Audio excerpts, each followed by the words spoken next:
सूर्यदेवाय नमः।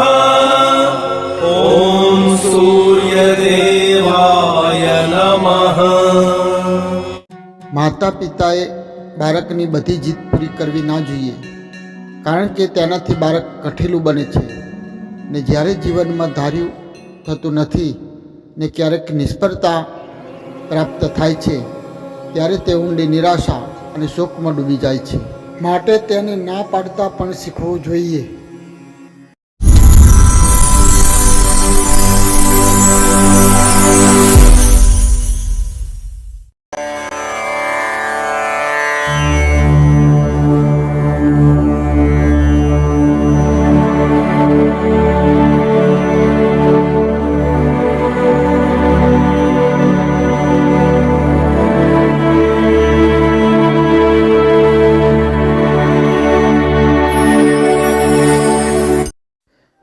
વાલા શ્રોતાઓ, આજે આપણે બાળકને ડરપોક ના બને તે માટે કઈ બાબતો ધ્યાનમાં રાખવી તે વિશેની આ પ્રકરણમાં ચર્ચા કરીશું. તો આજે બાળકને આપણે જાણતા કે અજાણતા ડરપોક બનાવીએ છીએ. ક્યારેક આપણી વાણી, વર્તન કે વ્યવહાર એવા હોય છે કે બાળક ડરપોક બને છે. ઘણીવાર માતા જ્યારે બાળકની હઠ કે તોફાનથી કંટાળે છે ત્યારે તે બાળકને ભૂત, પ્રેત, રાક્ષસનો ડર બતાવે છે અને બાળકને શિક્ષા કરે છે. પરિણામે બાળકને ભય પેદા થાય છે અને એકવાર બાળકમાં ડર ઘૂસે છે પછી તે આજીવન ડરપોક રહે છે. સૂઈ જા નહીં તો બાગડો આવશે. આ દરેક વ્યક્તિએ પોતાના બાળપણમાં સાંભળ્યું હશે. ઘણીવાર ઘરના સભ્યો કે માતા પિતા દ્વારા એવો વ્યવહાર કરવામાં આવે છે કે દોરા, ધાગા, નજરના નામે બાળકને વહેમ અને અંધશ્રદ્ધા આપણે શીખવીએ છીએ. તો બાળક નિડર બને તે બાબતે આપણે કઈ બાબતો અમલમાં મૂકવી જોઈએ, કઈ બાબતોનું ધ્યાન રાખીશું તે વિશે હવે આપણે જોઈએ. તો પ્રથમ એક યોગ કે ઈશ્વર ભક્તિ.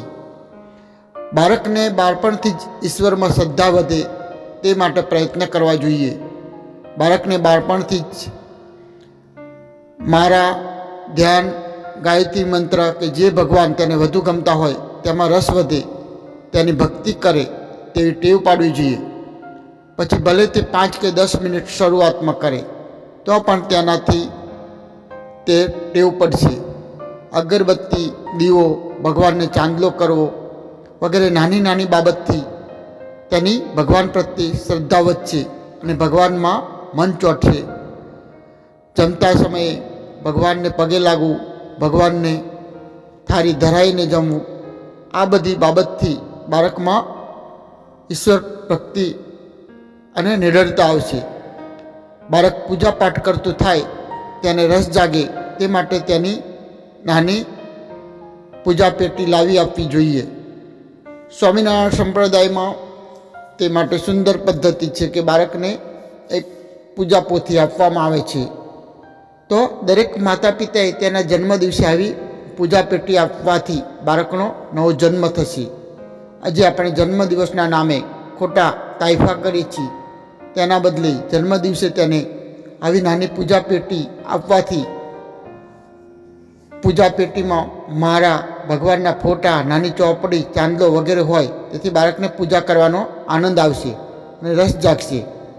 આ પૂજા પેટી તે ગમે ત્યાં જાય ત્યાં સાથે રાખવાની ટેવ પાડવી. તેથી તેને એક એવો વિશ્વાસ થશે કે ભગવાન મારી સાથે છે. બાળકની ભગવાનમાં શ્રદ્ધા દૃઢ થશે. પછી તેને ભૂત, પ્રેત કે તેવો કોઈ ડર રહેશે નહીં. તેને સમજ આપવી કે ભગવાન હંમેશા આપણી સાથે રહે છે, માટે આપણે કોઈથી ડરવાની જરૂર નથી. ગાંધીજી બાળપણમાં ખૂબ જ ડરપોક હતા, પરંતુ તેમને કોઈ બાઈએ રામ નામનો મંત્ર આપ્યો અને કહ્યું કે રામનો જપ કરીશ એટલે કોઈ ભૂત પ્રેત તારી પાસે નહીં આવે. પરિણામે ગાંધીજીમાં બાળપણમાં આ સંસ્કાર દૃઢ થયા અને રામના ભક્ત થયા અને આજીવન રામમાં પ્રીતિ રહી. ત્યાર પછી બીજું કે તેજસ્વી વિચારો. બાળકમાં બાળપણથી તેજસ્વી વિચારો આપવા જોઈએ. આ માટે તેને કથા, વાર્તા અને ધાર્મિક વિચારો, તત્વજ્ઞાનના ગહન વિચારો સરળ વાર્તા રૂપે સમજાવવા જોઈએ. બાળક મફતિયું ના બને, લાચારી ના કરે, નિષ્ફળતા મળતા નિરાશ ના થાય, કોઈની પાસે માગતા ના શીખે. તે માટે માતા પિતાએ પ્રસંગો તેમજ પ્રેક્ટિકલ તાલીમ આપવી જોઈએ અને તેના વ્યવહારનું નિરીક્ષણ કરવું જોઈએ. ત્યાર પછી બાળકનું ચારિત્ર નિર્માણ. કે ચારિત્ર નિર્માણ બાળકનું કરવા મહાપુરુષો, વીરો, દેશભક્તો, સંતો વગેરેના જીવન ચરિત્રોની વાર્તા કહેવી, ફિલ્મો બતાવી અને બાળક બહાદુર, ગુણવાન બને તેવા પ્રયત્ન કરવા જોઈએ. મોબાઈલમાં પણ તેવી ઘણી વાર્તાઓ આવતી હોય છે, તે અઠવાડિયે બતાવવી જોઈએ, જેનાથી બાળક તેમાંથી પ્રેરણા લે. અને તેવા બાળકોના દૃષ્ટાંતો આપવા જોઈએ, જેનાથી બાળકને નિડરતા અને ચારિત્રનું નિર્માણ થાય. ત્યાર પછી સંઘ અને વાતાવરણ. કે સંઘ અને વાતાવરણ બહુ મહત્ત્વનું બાળકના ચારિત્ર નિર્માણમાં કામ કરતું હોય છે. બાળક પર આજુબાજુનું વાતાવરણ, તેને મળતા મિત્રોની ખૂબ જ અસર પડતી હોય છે. જેવા મિત્રો અને જેવા વાતાવરણમાં તે ઉછર્યો હોય તેવો જ તે થાય. માટે બાળકના મિત્રો બહાદુર, હોશિયાર, ગુણવાન હોય તે જરૂર છે અને તેવા જ લોકોની મિત્રતા કરાવવી. હોસ્ટેલમાં મૂકવો જોઈએ જ્યાં તેનું ઘડતર થાય છે. કર્ણ બહુ જ મહાન અને ગુણિયાળ હતો, પરંતુ દુર્યોધનની સંગત થતાં તેનું જીવન ખોટા રસ્તે ચડી ગયું. માટે બાળપણથી બાળકને યોગ્ય મિત્રો અને વાતાવરણ મળે તેની કાળજી માતા પિતાએ રાખવી જોઈએ. ત્યાર પછી તાલીમ. કે બાળકને તાલીમ આપી તેના જીવનનું ઘડતર કરવું જોઈએ. બાળકને વેકેશનમાં અલગ અલગ તાલીમ મળે, સાહસ વધે તેવા તાલીમ કેમ્પો કરાવવા. સંઘર્ષ, આફત, કઠિનાઈઓ વચ્ચે ઉછેર કરવો. આ માટે પર્વતારોહણ, ઘોડેસવારી, પાણીમાં તરતા શીખવવું, રાત્રે એકલા જતા શીખવવું વગેરે, જેનાથી બાળકમાં સાહસ, બહાદુરી વધે તેવા પ્રયત્નો કરવા. કે અમુક ધાર્મિક સંસ્થાઓ દ્વારા પણ આવી શિબિરો થતી હોય, તેવી શિબિરોમાં તેને મૂકવાથી તેનું ઘડતર થતું હોય છે. હવે આપણે બાળકનો અન્ય સાથેનો વ્યવહાર કેવો હોવો જોઈએ તેની વાત કરીશું. તો બાળકનો વડીલો પ્રત્યેનો વ્યવહાર આજ્ઞાકારી, નમ્ર અને સેવામય બને તેવું માતાએ શીખવવું. મોટા પાસે કેમ બોલાય, કેમ બેસાય વગેરે શીખવવું. બાળપણથી જ જેવી ટેવ પાડીશું તેવું બાળક મોટું થઈ અને આજ્ઞાકારી બનશે. તેના મિત્રો સાથે કે સમવડિયા સાથેનો વ્યવહાર પ્રેમપૂર્ણ, નિખાલસ, ઈર્ષા વગરનો, કપટ રહિત હોય અને સૌંદર્ય આનંદપૂર્ણ હરીફાઈ હોય તે જરૂરી છે. બાળક બાળપણથી જ મિત્રોને મદદ કરતા, વહેંચીને જમતા, તેમની સાથે ભરતા શીખે તે માતા પિતાએ જોવું જોઈએ. આજે તો માતા પિતા દ્વારા એવી શિખામણ આપવામાં આવે છે કે બેટા, બીજા કોઈને આપતો નહીં, તું એકલો ખાજે. પરંતુ તેનાથી બાળક સંકુચિત અને સ્વાર્થી બને છે. તે કદી મહાન બની શકતું નથી.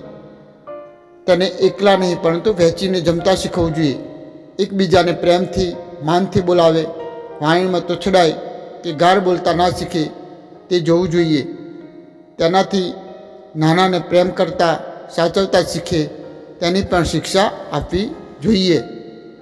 ત્યાર પછી પિતા દ્વારા શિક્ષણ. મોટે ભાગે બાળકનું બાળપણ માતા સાથે વધુ પસાર થાય છે. 1 થી 5 વર્ષ માતા સાથે, 5 થી 8 વર્ષ પિતા પાસેથી શીખે છે ને 8 થી 20 વર્ષ સ્કૂલ, કોલેજમાં મિત્રો, શિક્ષકો વગેરે પાસેથી શીખે છે. બાળક સમાજ સાથે કેમ રહેવું, બહાર કેમ વર્તવું, પરિવારની વ્યવસ્થા વગેરે પિતા પાસેથી શીખતો હોય છે. પિતાએ કોઈ વાર બહાર પોતાની સાથે લઈ જવો, સામાન્ય શિષ્ટાચાર, વ્યવહારમાં પ્રમાણિકતા, ફરજ પ્રત્યેની નિષ્ઠા વગેરે ગુણો પોતાના જીવન દ્વારા શીખવા જોઈએ. ઘણીવાર બાળકને કહેવાથી નથી શીખતો, તે જોવાથી વધુ ગ્રહણ કરે છે. હું હંમેશા મારા બાળકને બોલાવતો કે બેટા મફતનું લેવાય નહીં, ભગવાનને તે ગમતું નથી, નીચે પડેલું ખવાય નહીં, કોઈની પાસે મંગાય નહીં વગેરે વાક્યો રોજ બાળપણમાં બોલાવતો. એકવાર એક મંદિરે તેને યજ્ઞમાં સાથે લઈ ગયો. યજ્ઞ પૂરો થયા પછી ત્યાંના બુક સ્ટોરમાં ગયો. બુક સ્ટોરની બહાર કેટલીક કાઢી નાખેલી ચોપડીઓ પડી હતી. મેં તેમાં નજર કરી અને જોવા લાગ્યો. એક ચોપડી મને ગમી. મેં સ્ટોરવાળા ભાઈને પૂછ્યું, મારે આ ચોપડી લેવી છે, કેટલા પૈસા છે આના? પરંતુ તે ભાઈએ કહ્યું, આ કાઢી નાખેલી છે, તેના પૈસા નથી, મફતમાં છે, લઈ જાઓ, તે વેચાતી નથી. હું હજુ વિચાર કરતો હતો ત્યાં મારો બાળક બોલી ઉઠ્યો, પપ્પા મફત કેમ લો છો? મફત લેવાની ભગવાને ના પાડી નથી. મેં તુરંત એ ભાઈના કહેવાથી દાનપેટીમાં પૈસા મારા બાળક પાસે નંખાવ્યા. મતલબ બાળક તેના પિતાના વ્યવહારથી ઘણું બધું શીખતો હોય છે. પિતાએ પોતાનો બાળક મોટો થાય તેમ તેના ધંધાનું અને પોતાના અનુભવનું પણ શિક્ષણ આપવું જોઈએ. આજકાલ પિતા પોતાના પુત્ર પાસે બેસતા જ નથી, કે તેમની પાસે સમય જ હોતો નથી. લગભગ પિતા એટલે બાળકને દમદાટી કરનાર, શિક્ષા કરનાર, ખપ પૂરતું જ બોલનાર, તેને ના સાંભળનાર, મમ્મી પાસે જ રાખનાર પિતા સમાજમાં વધુ જોવા મળે છે. પરંતુ આવા પિતાથી બાળક ડરતો હોય છે. તે ખુલ્લીને તેના પિતા સાથે કદી વાત નથી કરી શકતો. પરિણામે તેનો વિકાસ થતો નથી. જે પિતા પાસે બાળકને ઉતારી પાડવામાં આવતો હોય, બાળક બોલતા પણ ડરતો હોય, તે પિતા તેના બાળકને શું શીખવી શકશે? પિતાએ એટલા કઠોર પણ ના થવું જોઈએ કે બાળક તેના પિતા પ્રત્યે પ્રેમથી બોલી પણ ના શકે. પિતાએ બાળકને કોઈ ભૂલ બદલ શિક્ષા કરે તો પણ તુરંત પ્રેમ પણ કરવો જોઈએ. તો જ બાળક પિતા પાસે હૃદય ખોલી શકશે. આપણા શાસ્ત્રો કહે છે કે 15થી 16 વર્ષ પછી બાળક રહેતો નથી. તેના પિતાએ બાળક સાથે મિત્રની જેમ વ્યવહાર કરવો જોઈએ. વિચારોની નિખાલસ આપ-લે કરવી જોઈએ. આજના પિતાને નમ્ર વિનંતી કે આજે બાળકને ઉછેરવાની જવાબદારી માત્ર માતાની જ માનવામાં આવે છે. કારણ કે એવું મનાય છે કે પિતાએ ઘરનું ગુજરાન ચલાવવાનું હોવાથી ધંધા નોકરી કરીને કારણે ટાઈમ આપી શકતા નથી. પરંતુ આવા પિતાને કહેવું છે કે જો તમને તમારા બાળક માટે ટાઈમ નથી તો તમારે તેને જન્મ આપવાનો પણ અધિકાર નથી. તમને જન્મ આપવાનો ટાઈમ મળે છે તો તેની માટે 1 કલાક તો આપો. તમારો 1 કલાક પણ તમારા બાળક માટે વિશ્વનો મોટો આનંદ હોય છે. તમે રાત દિવસ તમારા બાળક માટે જ મજૂરી કરો છો. તમે માનતા હોય કે પૈસાથી તમે તમારા બાળકને સુખી કરી શકશો તો તે તમારી મોટી ભૂલ છે. તમે કદી તમારા બાળક પાસે પ્રેમથી બેઠા છો, તેના પર વાલથી હાથ ફેર્યો છે, તેના હૃદયમાં ઉતરવાનો પ્રયત્ન કર્યો છે? તમે તેને પૂછ્યું છે કે તારે શું જોઈએ છે બેટા? તમે તેને સાંભળવાનો પ્રયાસ કર્યો છે? બાળકને પૈસા કરતાં સંસ્કારની વધુ જરૂર છે. જો સંસ્કાર આપ્યા હશે તો પૈસા તો તે ગમે ત્યાંથી કમાઈ લેશે, પરંતુ લાખો રૂપિયા આપવા છતાં સંસ્કાર તેને એકેય બજારમાં નહીં મળે. તમે જ્યારે રાત્રે 8 વાગે કામ પરથી ઘરે આવો છો ત્યારે આતુરતાથી રાહ જોતો તમારો બાળક દરવાજાનો બેલ ખખડતા પપ્પા પપ્પા કરતો દોડી તમને વળગી પડે છે. પરંતુ તમે કામના બોજથી દબાયેલા તમારા બાળકને આઘો કરી દો છો. શું અધિકાર છે તેને દૂર કરવાનો? જો તમને તમારા બાળકને આપવા ટાઈમ ના હોય તો બાળકો પેદા કરી આ વિશ્વ માટે સમસ્યાઓ ઊભી ના કરશો. તો દોસ્તો, મારું એટલું જ કહેવાનું કે બાળક એક કુમરું છોડ છે. તેને જેવું તમે બાળપણમાં વળાંક આપશો તેવું તે થશે. આજે તમારો આપેલો સમય આવતીકાલે તે તમને ઉપયોગી બનશે. તો હવે પછી આવતા રવિવારે બાળકના જીવન ઘડતર માટે આપવામાં આવતા અલગ અલગ સંસ્કારો અને મનુષ્ય જીવન માટે ઉપયોગી 16 સંસ્કારોની વાત લઈ મળીશું. 16 સંસ્કારો વિશે ટૂંકમાં આપણે વાત કરીશું.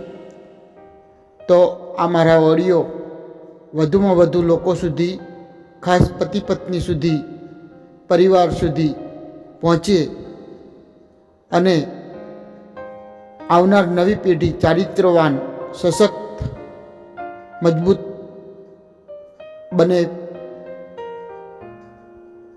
તેવી મારી આશા સાથે પ્રાર્થના છે. તો મારા આ ઓડિયો વધુમાં વધુ લોકો સુધી પહોંચાડી આપ સર્વે મને સહયોગ આપશો તેવી નમ્ર વિનંતી સાથે આપ સર્વને મારા જય શ્રી કૃષ્ણ.